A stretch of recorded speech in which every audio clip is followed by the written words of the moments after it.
עמידה איתנה. אנו זקוקים ליכולת העמידה הזאת ביתר שאת. আনুষ্ঠানিকভাবে ইসরায়েল বলছে ইরানের পারমাণবিক অস্ত্র তৈরি ঠেকানোর জন্য তারা হামলা করেছে, তবে এর চেয়েও বড় লক্ষ্যটা মনে হচ্ছে ধীরে ধীরে পরিষ্কার হয়ে যাচ্ছে।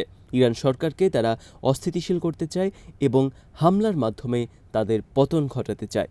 বহু বছর ধরেই কিছু ইসরায়েলি ও আমেরিকান কৌশলবিদ বলে আসছেন, একমাত্র ক্ষমতার পালাবদলের মাধ্যমেই ইরানের পারমাণবিক উচ্চাকাঙ্ক্ষাকে থামানো সম্ভব।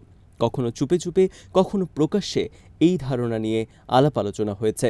বর্তমান হামলার সাথে এই লক্ষ্যের মিল আছে। সামরিক শক্তি প্রয়োগের সাথে এখানে ইরানের মধ্যে রাজনৈতিক, মনস্তাত্ত্বিক ও সামাজিক অস্থিরতা তৈরির চেষ্টা চালানো হচ্ছে।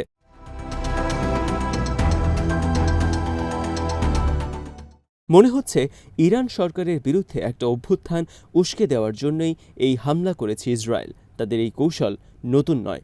এর মধ্যে রয়েছে সামরিক কর্মকর্তাদের হত্যা, অপতথ্য ছড়ানো, মনস্তাত্ত্বিক যুদ্ধ চালানো এবং রাষ্ট্রীয় প্রতীকগুলোর উপর হামলা করা। তেহরানের সরকারি অফিস ও মন্ত্রীদের সুনির্দিষ্টভাবে লক্ষ্য করে সাইবার হামলা ও বিভিন্ন টার্গেটে আঘাত হানা হয়েছে।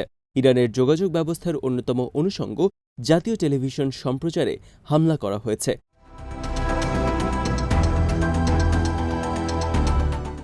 ইসরায়েলের নেতারা ব্যক্তিগত ব্রিফিং এবং মিডিয়া সাক্ষাৎকারে এইসব কৌশলের ইঙ্গিত দিয়েছেন।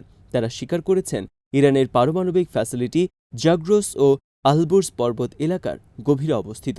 আমেরিকার সাহায্য ছাড়া সেগুলো ধ্বংস করা কার্যত অসম্ভব। এই স্থাপনাগুলো ধ্বংসের জন্য শক্তিশালী GBU-57 বোমা লাগবে। একমাত্র এই বোমাগুলোই মাটির গভীরে আঘাত হানতে সক্ষম। মার্কিন B-2 বা B-52 বোমারু বিমান ছাড়া আর কোনো বিমান এই বোমা বহন করতে পারে না। ইসরায়েলের কাছে এই বিমান বা বোমা নেই।